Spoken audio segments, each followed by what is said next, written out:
Welcome back. I'm Pierre Daillie. This is Insiders Capital. Every retiree gets one shot, one sequence of returns, one order in which the good years and the bad years arrive. And it turns out that that order, not your average return, not your asset allocation, not even your savings rate, is the single biggest determinant of whether your retirement plan survives. We've known this intuitively for decades. Bad returns early when the portfolio is largest and withdrawals are just starting cause a kind of permanent damage that good returns later simply cannot repair. Advisors call it sequence of returns risk. But even until now, few have actually done the deep background work on it to quantify it into a workable, actionable formula. Our guest has. He calls it the sequence tax, the exact calculable gap between what your portfolio earned and what you, the retiree, actually took home.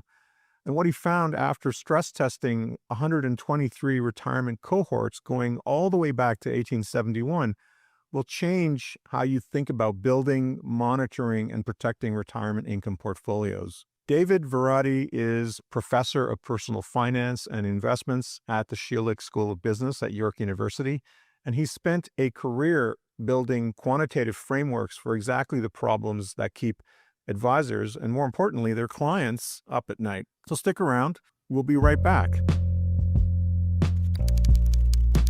This is Insiders Capital. Join us in our fireside chats with some of the most fascinating people in finance to discuss their insights on life, markets, macro, investment strategy, and much more.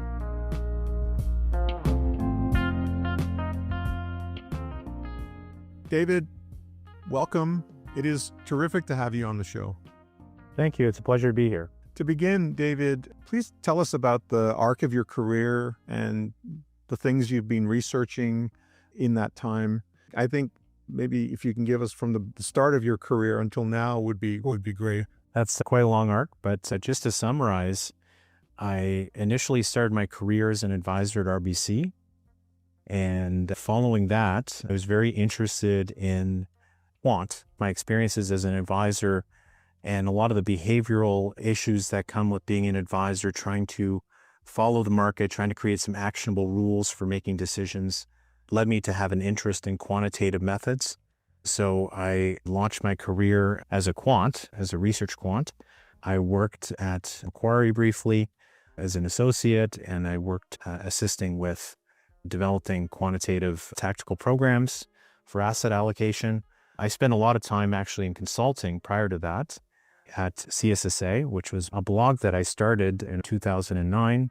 That became fairly popular. I wrote about different types of ideas from trading to asset allocation to optimization.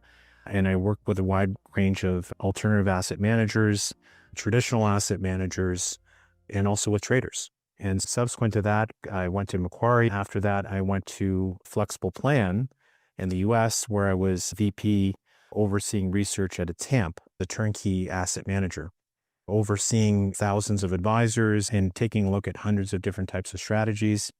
So it was an extremely valuable exercise.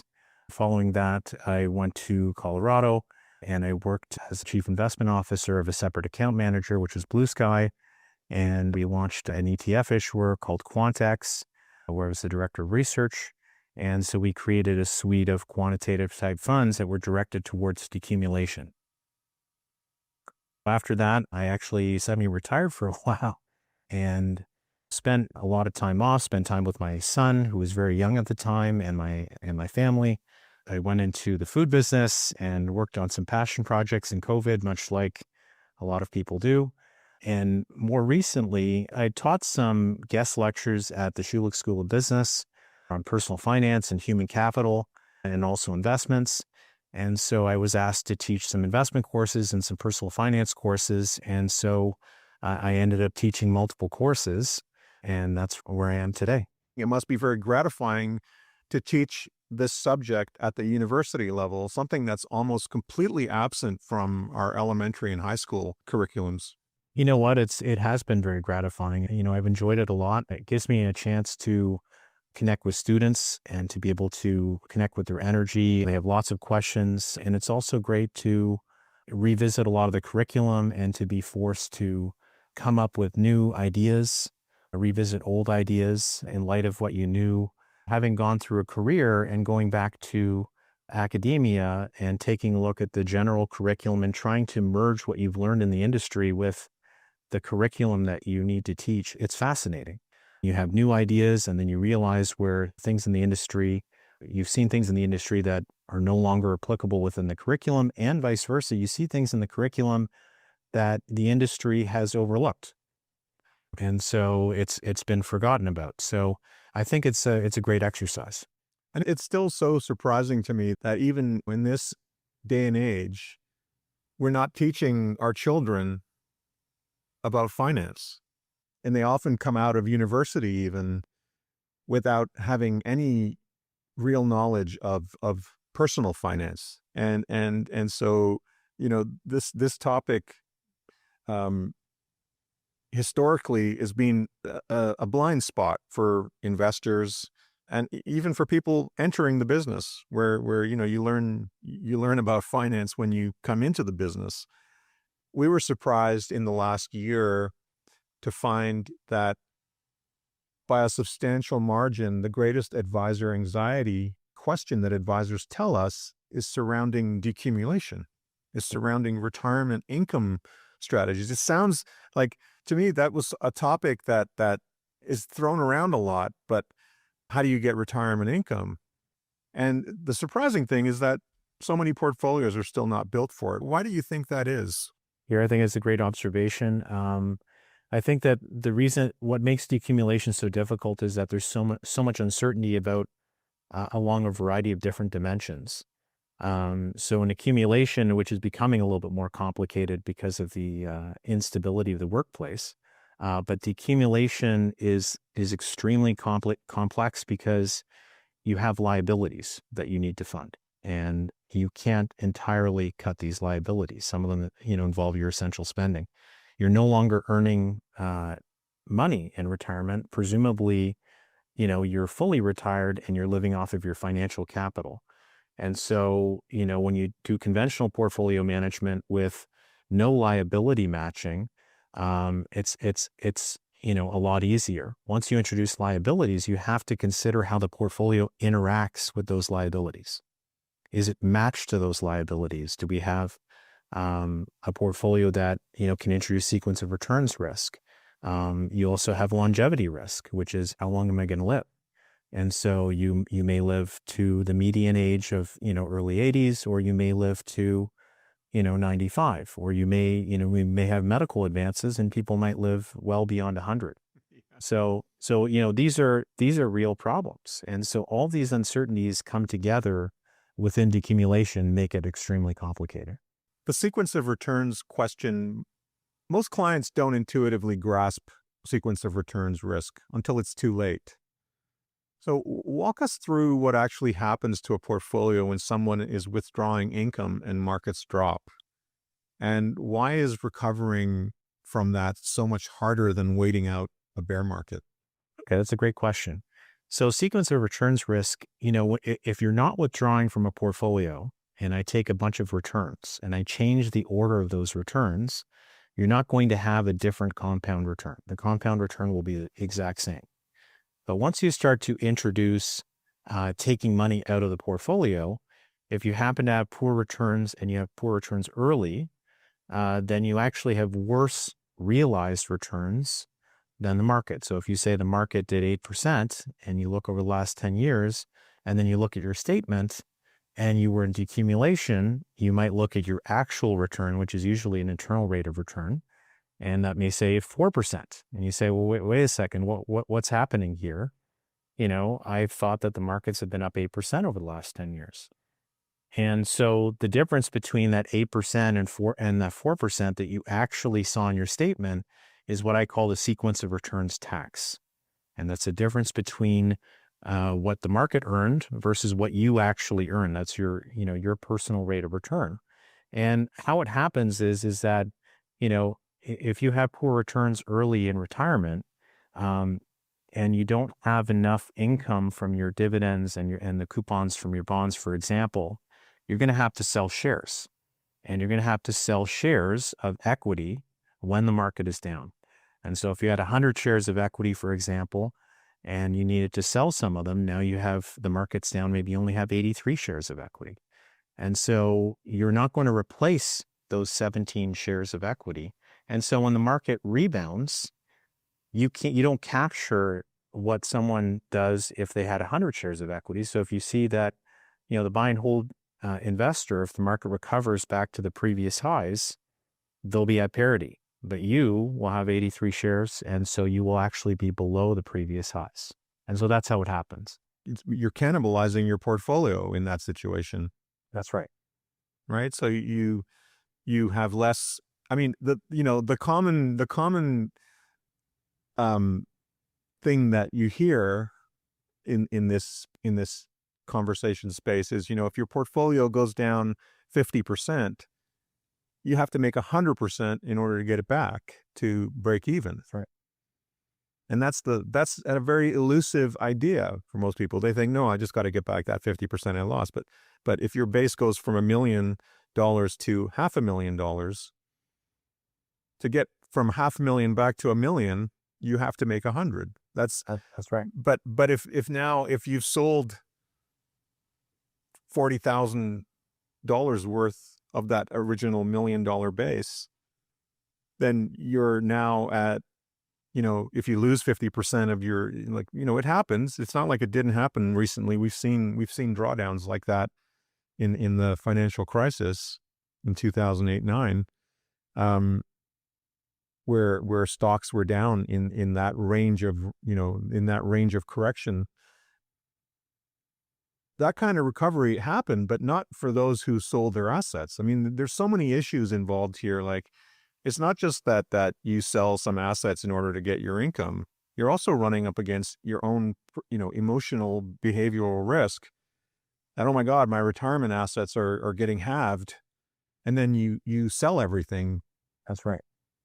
That's the other risk, right? That's not even in our discussion here. Our discussion assumes you continue to own what you own, and you had to sell some of your assets in order to supplement your income.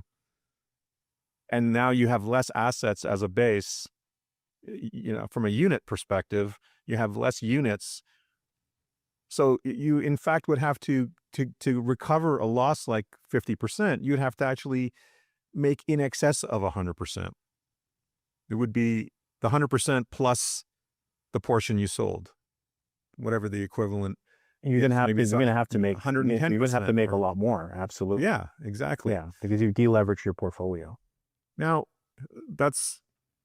so that clarifies that. David, your work shows that the first 10 years of retirement explain 80% of the variance in lifetime sequence damage. And the first 5-year window alone explains 53%. So that initial period is the most important period. If you look at portfolios today, they're not necessarily positioned for that. So I think there's a lot of different levers that you have. I think if you happen to have the luxury of being a well-funded client, perhaps you have a lot of liquidity. So if you have a lot of liquidity, then the easiest way to deal with this problem is just to simply use your liquidity to finance the first, 4 or 5 years of retirement and don't touch your portfolio. So that, but that only applies to clients who are have the luxury of being overfunded. For most people, they're going to have to take, whether you're funded or whether you're underfunded, you're going to have to take a different approach. Now, if you're going to stick with, conventional stocks and bonds, and you're not going to branch out at all to alternative asset classes or into things like annuities, then what you're going to have to do is you're going to either have to have the ability to cut withdrawals. That is extremely powerful. Having the ability to cut withdrawals if the market is down. That works very well in modeling in terms of, improving survival. It's one of the easiest and best ways to reduce your risk. Another way is to cut your equity exposure when the market goes down, which is similar to, to trend following, And so that does tend to work reasonably well, but it does create tracking error to the market. So, you may underperform in a bull market if you use that approach. But if you use that approach within a short window of, say, 5 years, then it can potentially save you a lot, for example. So those are some of the things that you can do with stocks and bonds. Another thing you can do is you can spend from your bonds first. You can create some type of a bond ladder that's shorter term for the first 5 years.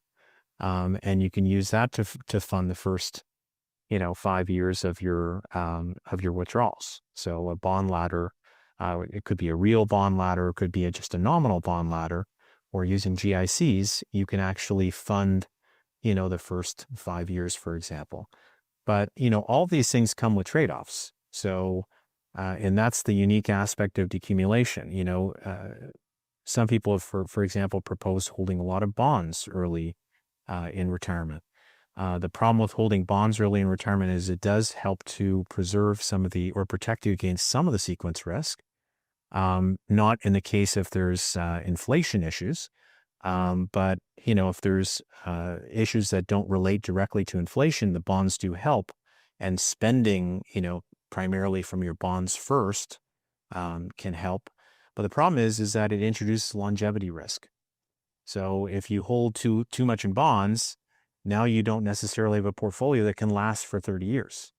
So you have a series of trade-offs that you have to manage, even when you're just talking about the stock and bond space. And so from a lot of the modeling, you need to have more equity-heavy portfolios than you might imagine to be able to survive over a long period of time. I think the other thing that you can do is that you can dynamically manage your asset allocation based on your funding level, and based on how you're doing in relation to the return that you need to earn in retirement. And you can do that every year, and that also improves your survival considerably. So for example, if the market went down, you might increase your equity allocation. As you get deeper into retirement, you might increase your bond allocation. You get close to the end of retirement. There are a lot of different types of things that you can do if you take a little bit more of a dynamic approach. If you can make it so the key is to get past the first 5 to 10 years. If you've gone through the first 5 to 10 years, then your probability of survival is very high. The fixed income market presents a whole other challenge, and that's that we're in this period of higher for longer. And even that terminology, even that ubiquitous term now gets used. Our sense is that there's not a full comprehension of what higher for longer actually means or what it entails. And so investors have yield options again because interest rates have, normalized is the term, right? Yields are finally back to somewhere between 3.5% and 5%, depending on where you look at the yield curve, which is both good and bad. So it sounds on the surface, superficially, it sounds like good news for retirees. But we've watched long duration bond holders get absolutely punished as rates have climbed. And it's the climbing of those long-term yields that's been the biggest surprise. Even following the inflationary spike that we had a few years ago, the Fed began cutting rates, the Bank of Canada began cutting rates. But those long-term yields have either remained high where they were, or they've gone higher. And, we've recently even seen the 30-year Treasury in the U.S. go above 5%, which was a big surprise. So, we've turned the corner on 40 years of, falling long-term yields. It's the bond market, in your mind, David, is the bond market solving the income problem, or is it setting a new trap for advisors and investors reaching for yield? I think you made a lot of great points. And I think just going back to the beginning, it helps to frame everything. And I think the best way to frame everything is that a stock and bond portfolio is incomplete. And so when I answered you in terms of sequence of returns risk, and how to deal with that. I was dealing only in stock and bond space. Right. You need to introduce other strategies, other assets, and other solutions to be able to have a complete decumulation portfolio. Stocks and bonds are really designed for growth and deflation. So if we think of a 4-box matrix where economic growth is rising or falling and inflation is rising or falling, and those two are interacting. So we have a 4-box matrix. Equities tend to do well when, growth is rising and inflation is falling, and especially tech stocks. And bonds tend to do well in deflation, which is when growth is falling and inflation is falling. But whenever there's inflation, whether growth is rising or falling, that's where we have a problem. And so equities tend to muddle along. As long as growth is rising, equities tend to do okay, but they still suffer. And when growth is falling and inflation is rising, which is stagflation, bond and equity portfolios get crushed. And so that's like a 2022. And so those are the situations where you realize that you have an incomplete portfolio. And so when you talk about the last 40 years, a lot of people have a failure to study market history that goes well beyond that. And having studied a lot of cohorts between 1871 to present, some of the worst cohorts occurred when inflation, was higher. And so your sequence of returns risk was the highest when it was paired with inflation. And so if you do not have a portfolio with inflationary assets at the minimum, at the simplest level, then you're going to struggle. So you're not going to be able to address a 2022. And it shouldn't be surprising. And so what we see is that the low correlation between stocks and bonds is an artifact of the growth dimension, rising, falling. And so, and bonds, had the tailwinds that you were describing where interest rates were really high and falling. And so they had the price appreciation in addition to their yield, Right. which heavily bolstered portfolios. And obviously they don't have that same tailwind today, although yields are starting to get a lot higher. So these are some of the primary issues that you need to consider. And so the correlation when inflation is rising tends to rise between stocks and bonds, which means that they become poor diversifiers. And so that's why we need to introduce inflationary or real assets to be able to complement that.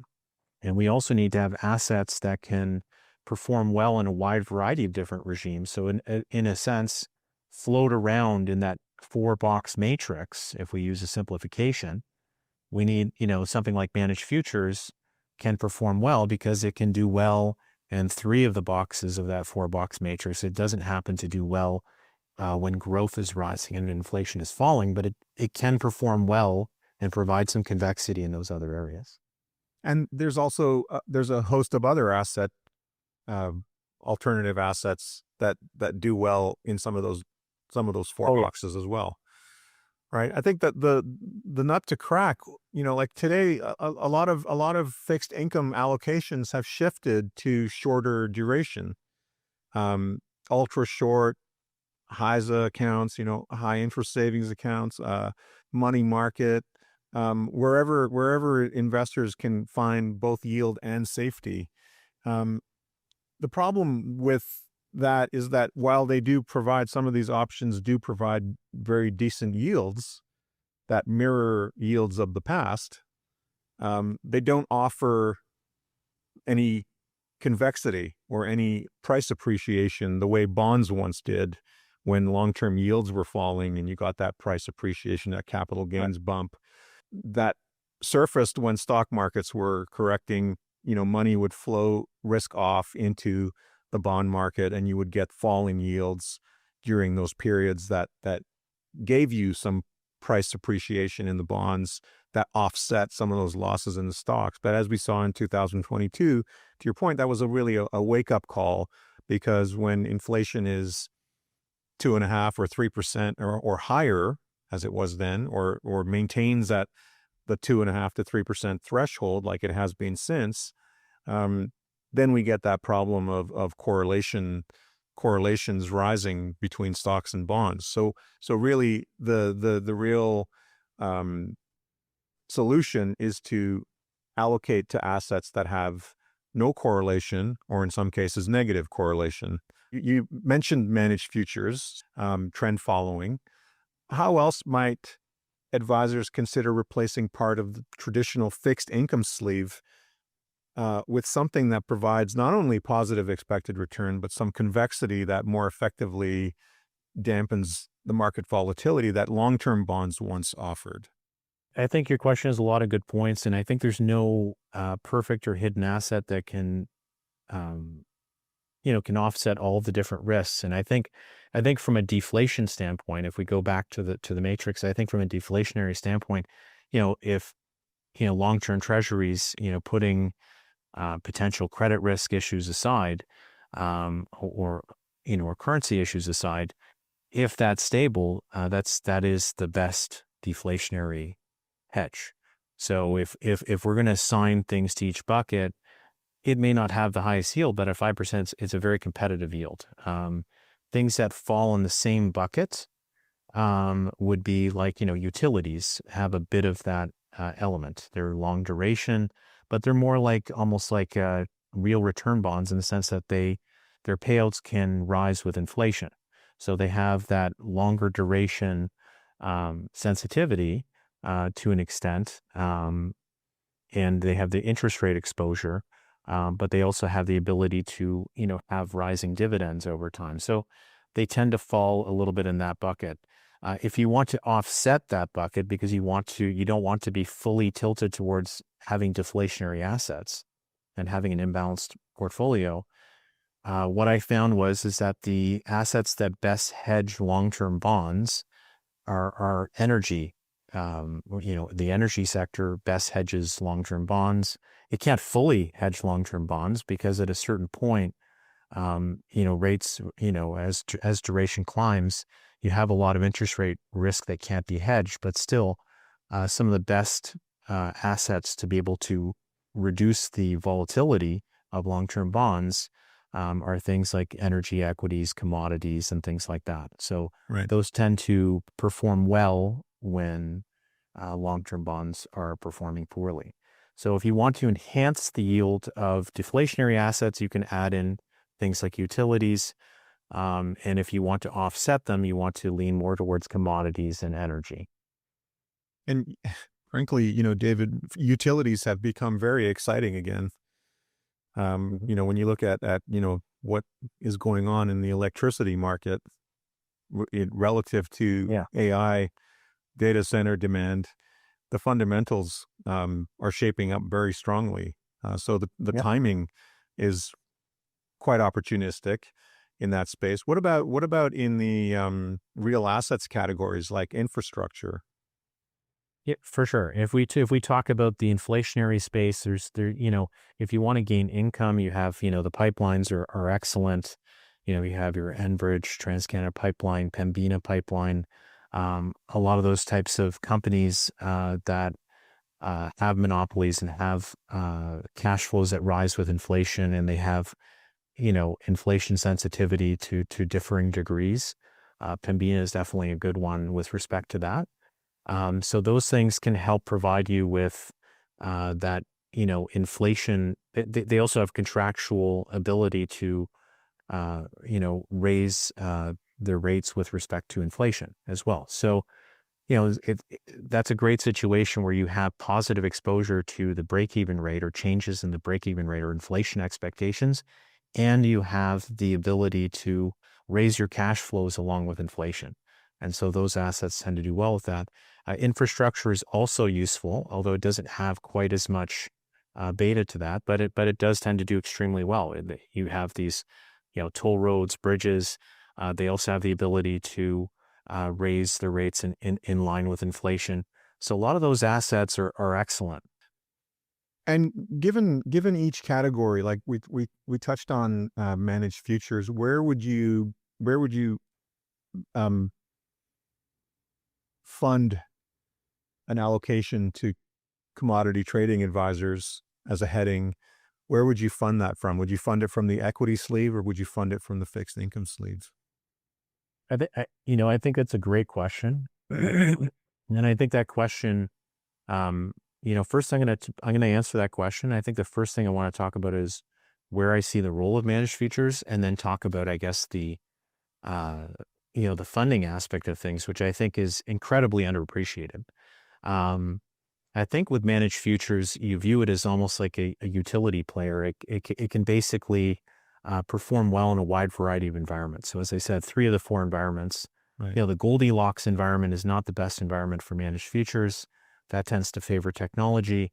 But in all the other environments, managed futures can provide you with convexity. So they provide you with the ability to have a large and increased exposure to whatever is performing well, because they tend to follow trends.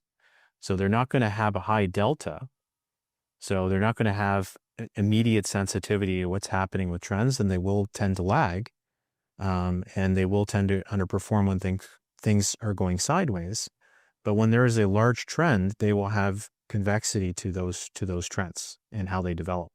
And so they're definitely a portion of the portfolio, along with the real assets, the bonds, and the stocks. And so managed futures just kind of allows your portfolio to be more adaptive, as opposed to having to statically determine, what the future composition of market regimes is going to look like. In terms of your funding question, that's a great one. So if you're a regularly funded client, or even worse, if you're an underfunded client, and what I mean by that is that, when you're in decumulation, you have to fight a lot of different things at the same time. You need to be able to address sequence of returns risk. You need to be able to address longevity risk. You need to be able to address inflation risk. You need to be able to address liquidity risk. And every asset and every product has pros and cons along those different dimensions. And none of them exactly addresses all of those problems simultaneously, which is the big problem. So if you're underfunded, then you need to be able to do multiple things at the same time. So every dollar that you take and you put it towards, say you're trying to address sequence of returns risk, maybe you're going to be leaving longevity risk unaddressed, or maybe you're going to be leaving inflation risk a little bit higher. So you need to be very capital efficient when you're underfunded. When you're overfunded, you actually can allocate your portfolio to all those different areas as you see fit. And you don't even need to worry about many of those areas, because you can address them with much simpler mechanisms. So, and when you're regularly funded, you still need to optimize a lot to make sure that you're going to continue to remain on track over time. So one of the best ways to, if you're underfunded or funded, is you do need some degree of capital efficiency. And so you need to have things that are, portable alpha type funds. You may wish to even use small percentages of, believe it or not, leveraged index funds that are 2x leverage, for example. All of these things can free up capital. Right. And when you free up that capital, you can use that spare liquidity to offset sequence risk by, for example, if you carve out 20 or 30% of your portfolio and you spend 80 cents to create $1 of exposure, now you can take that 20% and allocate it towards, the first 5 years or the first 6 years of payments. Or you can take, even better, you can take that 20% or whatever slice that is, and now you can apply it to, for example, annuities, or you can apply it to managed futures, or you can free up capital so you're doing 2 things at once. And so it's similar to a baseball team that doesn't have enough money to be able to buy all the different positions. If you can get a hitter that can also pitch for the same price, Yeah. then that's a great deal. So then you can actually start to form a complete team. And that's the problem that you're in when you're underfunded. Yeah, and it's interesting, that you definitely, there's a lot of interesting options today for introducing capital efficiency very inexpensively to a portfolio, like at minimal cost, by exploiting, different kinds of ETFs that provide that solution, and, to free up the capital to do other, to make allocations to other assets without sacrificing your core, your beta exposures in your portfolio. And it brings up an interesting point about, the misunderstanding that most investors still have about the 60/40 portfolio x-ray. Like if you x-ray a 60/40 portfolio, the traditional foundational 60/40 portfolio, what you actually end up seeing is that because the bonds, the 40% in bonds contribute so little to diversification, the portfolio looks more like 90% equity risk instead.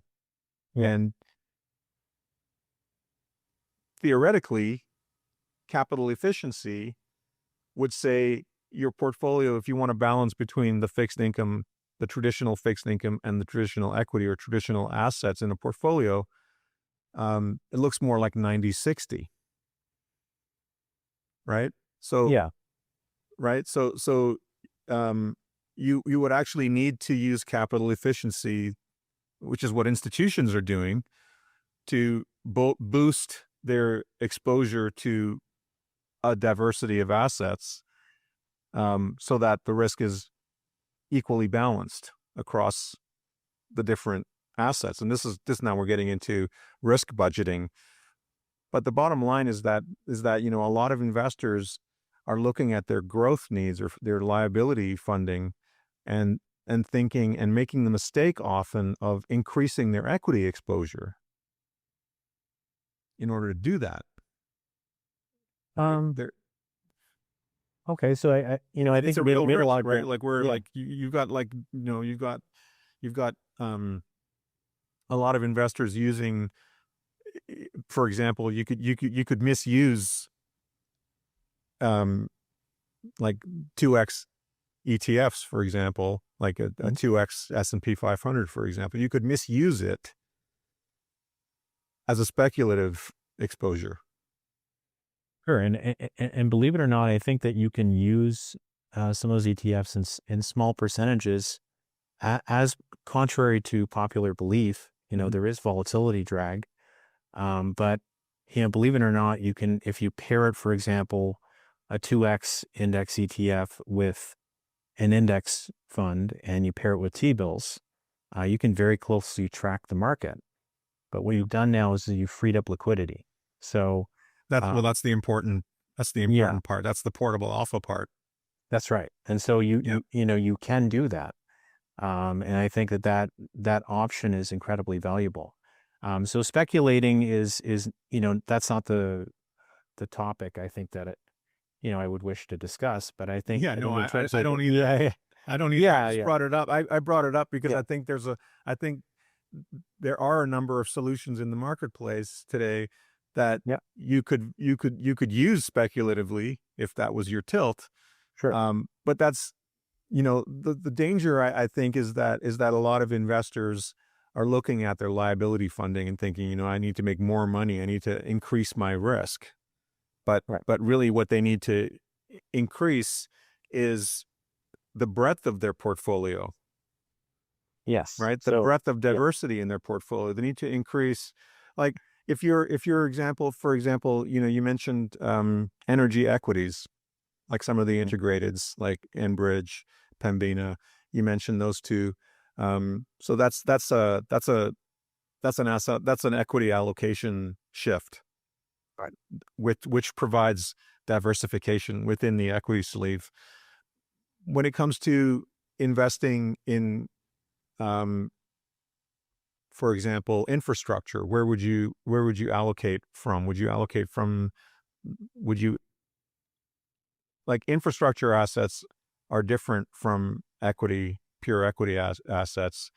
Would you allocate from the equity sleeve to infrastructure, or would you allocate from the fixed income sleeve? What is the traditional fixed income sleeve to infrastructure?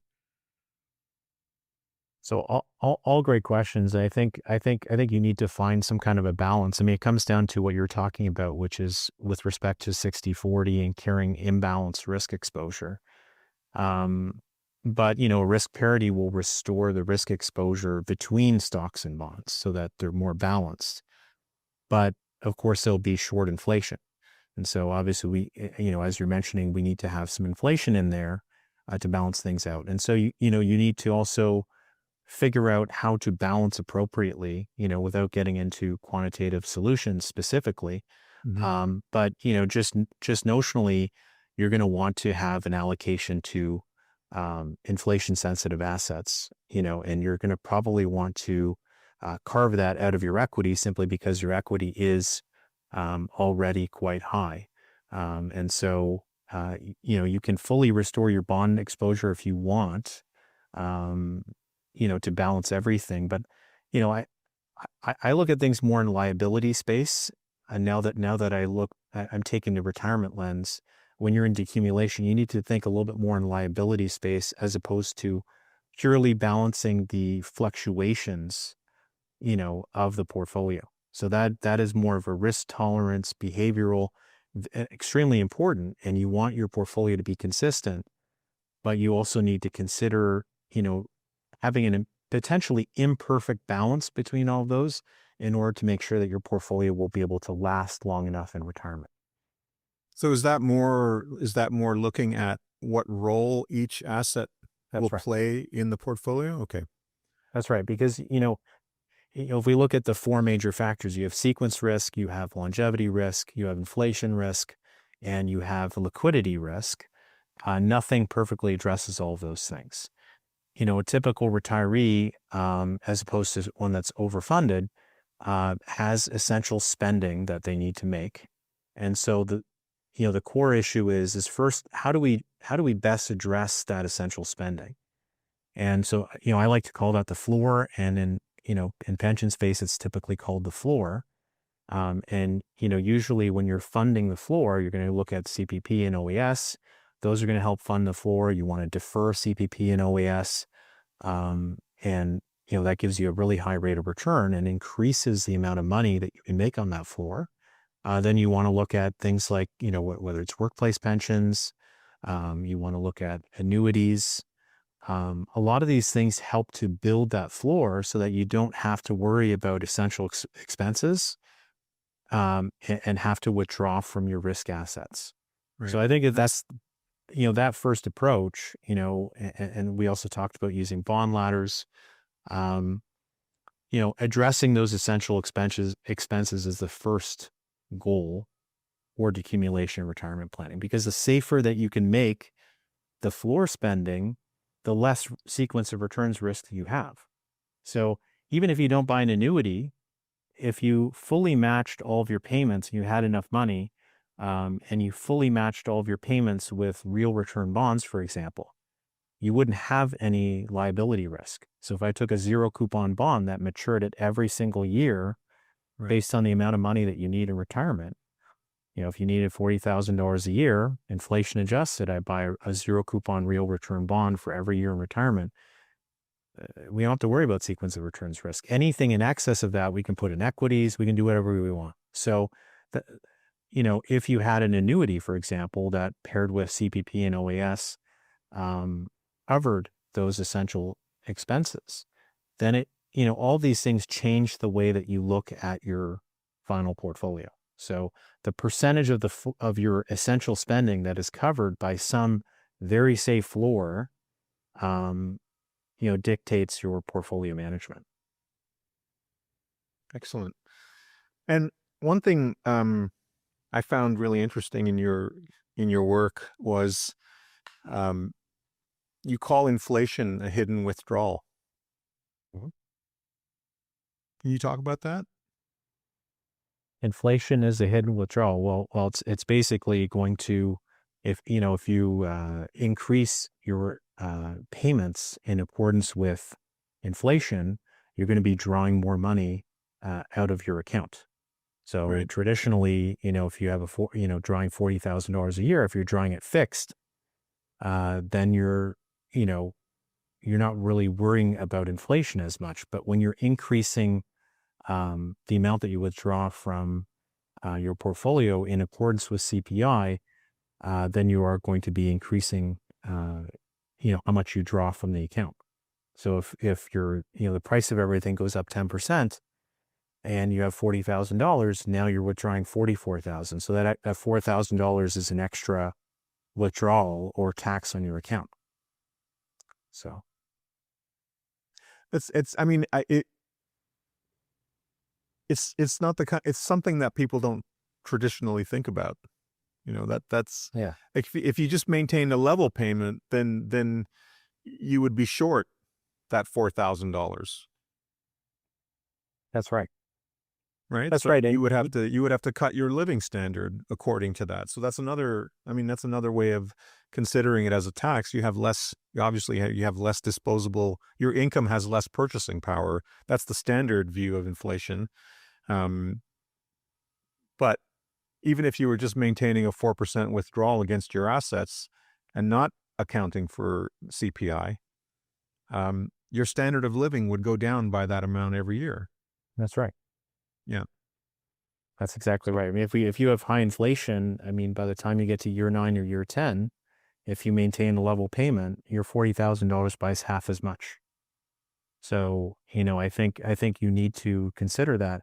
I think with withdrawal rules, what you're bringing up brings up that, we talk a lot about asset allocation and portfolios, and it's incredibly important to address that. But your withdrawal rules are extremely important. So how you manage your withdrawals and your ability to have variable withdrawals, as in being able to cut withdrawals, and also being able to change the way that you apply and smooth how inflation adjusts your payments over time, is extremely important as well. And these things are, often what determine retirement success and failure, independent of what's in your portfolio. now on the longevity question, um, at the end of the day, I mean, the whole purpose of creating a retirement strategy, a retirement income plan for a client, the job is to make the portfolio outlive the client, ideally by a substantial margin. That's probably more likely with an overfunded client, but for an underfunded client, it's equally important that they leave assets behind in most cases.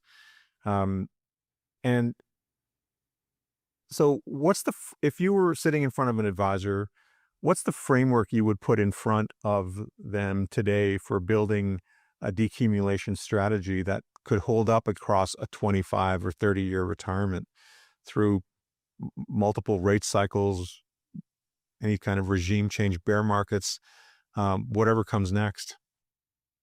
I think the first thing that I would address is the floor. So, do we have enough to be able to pay for your essential expenses? Now, when you look at someone who's underfunded, um, oftentimes, when we talk about funding, there is a single rate of return that dictates what you need to earn to be able to make certain payments in retirement, and we can figure out what that is mathematically. Once we figure out what that rate of return is, for example, if you want to withdraw $40,000 a year, then we can compare that to what you can earn. And in most cases, an underfunded client doesn't have the ability to earn that rate of return unless they go up the risk spectrum to risky assets like equities. And so if you let the optimizer loose, what you're going to see is that for underfunded clients, they're going to have 90% equities or even potentially 100% equities, because that's the only feasible solution for them. Right. So for the underfunded client, capital efficiency is the only way that they can effectively address everything, in my opinion. So you must figure out ways to buy $2 worth of exposure for $1 or something like that, so that you can be able to have multiple products to address all the different issues. So 100% equity, while it may, maximize your probability of your retirement being feasible, is a pure gamble, right? If you use a capital efficient portfolio with the underfunded client, now they can go ahead and buy an annuity. They can go ahead and buy managed futures exposure in addition to their bonds, or managed futures exposure in addition to their equities. They can do a variety of different things to be able to create that diversified portfolio that they require. Now they also have dollars that they can apply towards real assets and towards, higher income real assets. We talked about pipelines. We talk about the distribution transmission like Enbridge. A lot of these different types of things. And so once you create that capital efficiency, you can now allocate your portfolio and diversify while still being able to meet your specific needs. When you're talking about a funded client, I think, the key is with a funded client is that you want to be able to deliver the floor to them as efficiently as possible. And so the floor is, if it's fully liquid, for example, would be real return bonds plus, Social Security or CPP and OAS. That would form the basis, or, could be a short-term bond ladder. These would form that you would continuously roll. Those would form the basis for their floor expenses, which is how much they need to, pay towards rent or pay towards utilities or property taxes or, mortgage payments or food, those types of essential expenses. So if you don't have the ability to fund that with bonds, because it's very expensive to fund that with bonds, then you can look at things like annuities. And so annuities are a practical solution to help to fund the floor. But the problem with annuities is that they lack liquidity. So they take away from the liquidity dimension, they reduce the sequence of returns risk, and they improve your longevity risk, or they reduce your longevity risk because the payments continue well beyond your expected, so if you happen to outlive expectations, the annuity will continue to provide you with floor income. And same with the CPP and OAS. So that is the first, it's a kind of more of a priority sequence that you look at, I think. And so once you've done that, you can also use things like Tontines, which have a little bit more variable payments. They have the benefit of being more liquid. They give you more exposure to things like mortality credits, but they're a, pooled vehicle. And so if everyone tends to live a lot longer, then the payouts will be affected accordingly. And also you do have fluctuation. It's like a managed payout fund that has mortality credits. So that's essentially what a tontine is like. And you have some liquidity. So it can outperform annuities and has, different set of benefits and disadvantages. And I think both of them are very useful. And so when you look at your floor, all of these things are great assets for the floor. They address your sequence of returns risk and they address your longevity risk at the same time, which are really the two big ones. Because you can always cut down on your discretionary spending. So if I say, well, I need $50,000 to cover all of my essential payments, Right. but of course I want to take vacations and things like that. Well, you can always cut that in a bad year. And having the ability to cut that is a tremendous option. And so it effectively it's almost like accumulating, it increases your leverage. When you don't withdraw when the market's down, you're increasing your exposure to the market, which is exactly what you want. Right. So, Right. So I think your portfolio should be dedicated, if possible, when you're funded, towards dealing with non-discretionary payments and also whatever legacy or bequest that you want to be able to offer. And I think if you're overfunded, then I think it becomes a lot more of a behavioral problem. You want to create a portfolio that is going to improve the client's overall experience and make their money efficient and work for them as well as possible, to meeting all their needs and making it very tax efficient and dealing with those types of issues. Couple of points, David. I think, first of all, I think something novel and exciting that you brought up is the capital efficiency or the use of capital efficiency as part of a strategy. Correct me if I'm wrong, but if you are, let's say you're 20% underfunded, you could then theoretically find the tools, the ETFs, for example, out there that would provide you with the capital efficiency and create a bump in your overall asset base using that capital efficiency, right? And then you're putting more assets to work or having options to invest in other assets that provide more yield or more growth, more combination of growth and yield. Like even just thinking, without getting specifically into capital efficiency, even you've got In some cases, you've got like lightly levered covered call ETFs that provide some capital efficiency. Like, so you start with $100 and you get 1.25x, right? And then the income that's generated is coming from either from the 1.25x or coming from the additional 25% increase in assets. That gives you a measure of higher income from that $100 base that's worth 125, that notional value of 125 versus 100. Or you use capital efficiency to free up capital. And you mentioned Tontines. We did a great episode with your colleague, Professor Milevsky, on that very subject, on Tontines.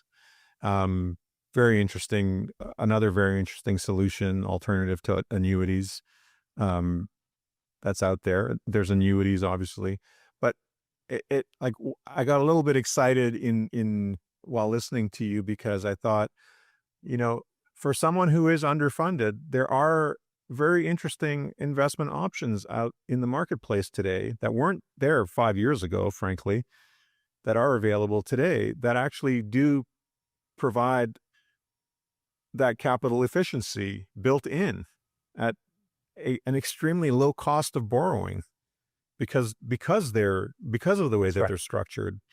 So you can see where because the carrying cost within these very efficient, capital efficient structures is so low relative to the yield that you're seeking, that if you could get a 4% yield or a 5% yield or better using that capital efficiency, that outpaces the cost of the capital efficiency by a substantial margin. So that's a really interesting, like you could theoretically structure a portfolio for somebody who their 100% of assets is not enough to sustain their income needs, but maybe 125 or 130% over 100, maybe 130 over 100 or 150 over 100 would find them in a better situation. Maybe not 150, but let's say you added capital efficiency of 20 or 30% in addition to their base.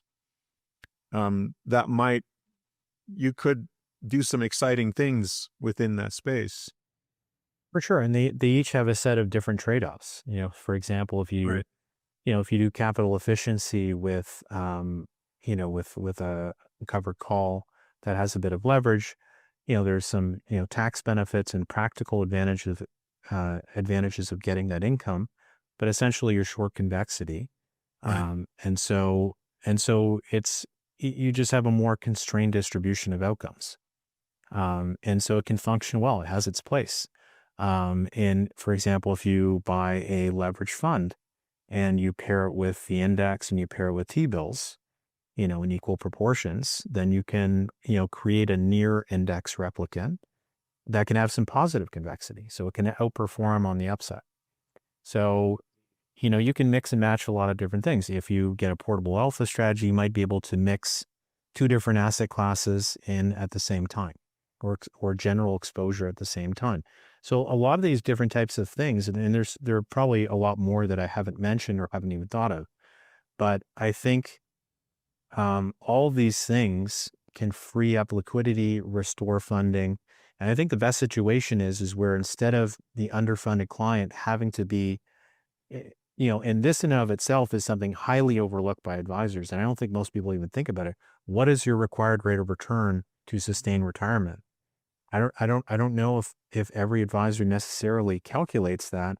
And then the feasibility question, which will of course put you 100% in equities. Once you use the capital efficiency, now you can diversify. You don't have to be 100%.